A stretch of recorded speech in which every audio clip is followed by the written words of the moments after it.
ہم کورٹ کو گئے, عوام میں بھی جا رہے ہیں, نہیں کورٹ قانون کیسے بنائے گا؟ ارے ظالموں, سپریم کورٹ کا ججمنٹ قانون کا موقف رکھتا ہے. پڑھو, تم لوگ ٹیوب لائٹ ہو, تم لوگ تھمز اپ ہو, تمہارے دماغ میں ایک ہی بات بیٹھا ہوا ہے, نہیں مودی ہے تو خدا ہے. ارے خدا تھا, ہے اور رہے گا اسی کا نام.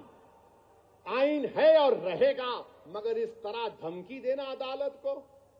اور پھر گورنر پریزیڈنٹ کو بول رہے ہیں, بولے ان کو بول رہے ہیں اگر نہیں کرے تو قانون بن جائے گا. ارے 142 کیا ہے پیارے؟ 142 آئین کا بنانے والا امبیڈکر ہے. امبیڈکر میں تمہارے سے زیادہ دور اندیشی تھی. آپ یہ بول رہے ہیں کیسا بنائیں, وہ کیسا بنائیں, ہم ایسا کر دیں گے. مگر میرے عزیز دوستوں اور بزرگوں, بی جے پی آئین پر ایک فراڈ کر رہی ہے اور ڈرا رہی ہے. ریلیجیس وار کی دھمکی بی جے پی دے رہی ہے. مسٹر مودی کون ریڈیکلائز ہو چکا ہے بتاؤ؟ آپ ستا میں آپ ہیں, آپ کے لوگ ریڈیکلائز ہو چکے ہیں, اتنا ریڈیکلائز ہو چکے ہیں کہ کورٹ کو دھمکی دے رہے ہیں ریلیجیس وار ہو جائیں گے. مودی جی, اگر یہ دھمکی دینے والوں کو آپ نہیں روکیں گے, دیش کمزور ہوگا اور دیش کبھی بھی معاف نہیں کرے گا. آج ستا اقتدار آپ کے پاس ہے, کل نہیں رہے گا انشاءاللہ تعالی, کل نہیں رہے گا انشاءاللہ تعالی. اب بھارت کا ہندو بھی جان چکا ہے کہ وقف کا قانون بنائے تو کیا میرے کو نوکری ملتی. ہندو جان چکا ہے کہ مسلمانوں کی نفرت کو دکھا کر, مسلمانوں کو ڈرا کر ووٹ بٹورتی آئی بی جے پی. دکھانے کے لیے کچھ نہیں ہے. 4.5-5% نوجوانوں میں بے روزگاری ہے. ان کے بے روزگاری کو دور کرنے کا کوئی پروگرام نہیں, مگر صرف مسلمانوں کو نفرت کا نشان بنا دو. تو میں ہمارے ہندو بھائیوں سے بھی اپیل کر رہا ہوں, جو آپ کے انڈومنٹ ووٹ کے لیے اچھا ہے وہ ہمارے لیے بھی اچھا ہونا چاہیے. جو سکھ گردوارا پربندھک کمیٹی کے لیے اچھا ہے وہ ہمارے لیے بھی اچھا ہونا چاہیے. ہمارا مطالبہ صرف یہی ہے کہ ہم اپنی وقف کی جائیدادوں کی حفاظت کر سکیں. اور یہ لوگ بولتے نہیں وہ انہوں ایسا کر رہے, آج کل مجھ پر بھی انگلی اٹھا رہے. میرے بھائی, میری عمر دریافتی کی نہیں ہے اب, اور تم یاد رکھو تم جو کچھ بول رہے نا, میں سیاست دان بھی ہوں اور آدھا وکیل بھی ہوں. تو تمہارا ویڈیو ہے میرے پاس, تم کو حیدرآباد آنا پڑے گا پیارے, تم کو شاپنگ کرائیں گے. You want to see shopping, we'll show you shopping. جو بولے جا رہے, اگر ہم اپنی زبان سے بولنا شروع کریں نا تو تمہارا لطفہ کہاں سے آئے بول سکتا ہوں میں. یاد رکھو, معاف کرنا علماء کرام کی موجودگی میں بول رہا ہوں, وقف کی قانون کی مخالفت کس بنیاد پر کی جا رہی ہے آپ دیکھو. یہ ہو جائے گا, وہ ہو جائے گا, کچھ نہیں ہوگا, صرف جائیدادوں کو لوٹنے کے لیے کیا جا رہا ہے. تو انشاءاللہ تعالی جو پرسنل لا بورڈ کا احتجاج پورے تلنگانہ میں ہوگا, ملک میں ہوگا, اب تالکٹورا اسٹیڈیم میں بھی 22 کو ہوگا, میں ہمارے تمام سے اپیل کر رہا ہوں اس کو کامیاب کریے.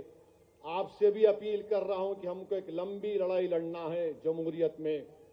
قانونی لڑائی لڑ رہے ہمارے وکیل, اللہ ہمارے وکلا کو سلامت رکھے, اللہ ان کو اور ہمت دے, اور اللہ ہم کو ہمت دے, اللہ ہمارے ایمان کو سلامت رکھے. یاد رکھو مسلمانوں, بغیر ایمان کے ہم ایک زندہ لاش کی طرح ہیں, بغیر مسجدوں کے ہم کچھ نہیں ہیں, بغیر جائیدادوں کے جس کا مالک اللہ اگر کوئی اور قبضہ کر لے گا تو ہم کیا جواب دیں گے رب کائنات کے سامنے. تھوڑی تکلیف اٹھانا پڑے گا. آج مغرب کی نماز پڑھتے وقت اس چادر کے نیچے کنکر ہمارے گھٹنوں کو چبا رہے تھے, اور ہم امید کر رہے تھے کہ امام صاحب جلدی نماز ختم کر لیں گے. آدھے منٹ کے لیے سوچو, کہ 50,000 فلسطینی شہید ہو گئے میرے بھائی,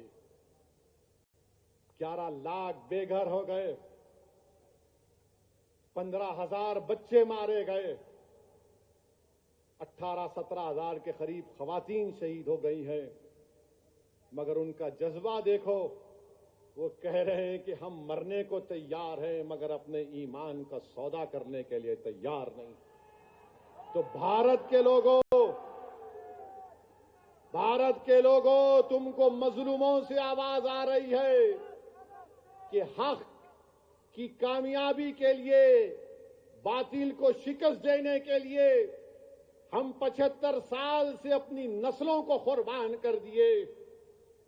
تم نے اور ہم نے نظارے دیکھے کہ ایک ماں کہہ رہی ہے اپنے بیٹے کے کفن کے سامنے, کہہ رہی ہے کہ اے رسول اللہ صلی اللہ علیہ وسلم, میں اپنے بیٹے کو آپ کے پاس روانہ کر رہی ہوں. ہم ایک باپ کو سن رہے ہیں بولتے ہوئے اپنے بیٹے کی لاش کے سامنے کہ یا رسول اللہ صلی اللہ علیہ وسلم, جو دنیا خاموش بیٹھی ہوئی ہے آپ ان کی شفا نہیں کریں گے چر کے میدان میں.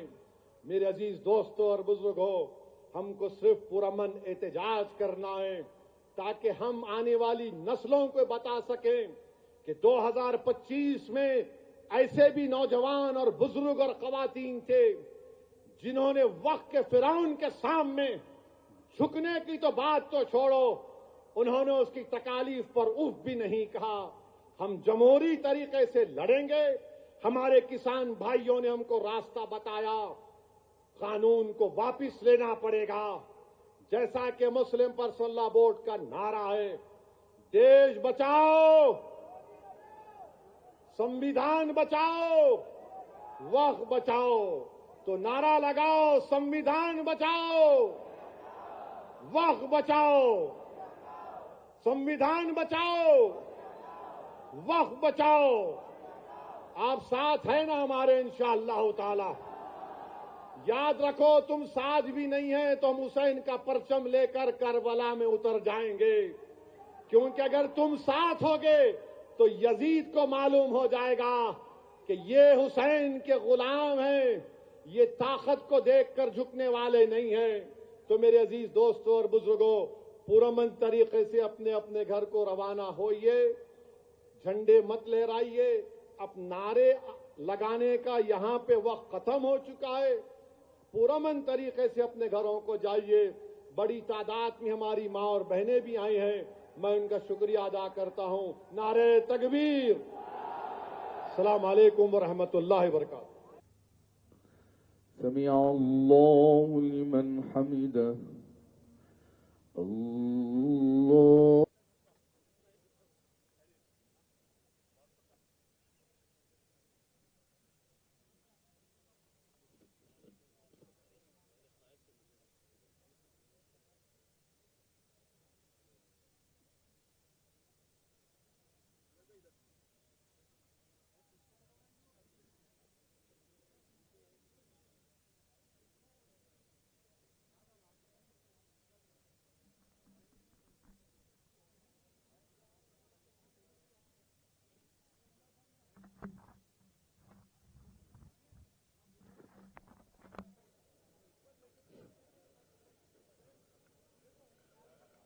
بسم اللہ الرحمن الرحیم.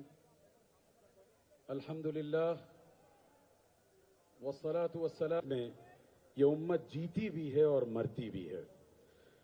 شاعر نے کہا تھا اور بجا کہا تھا کہ خدا کا ذکر کرے, ذکر مصطفیٰ نہ کرے.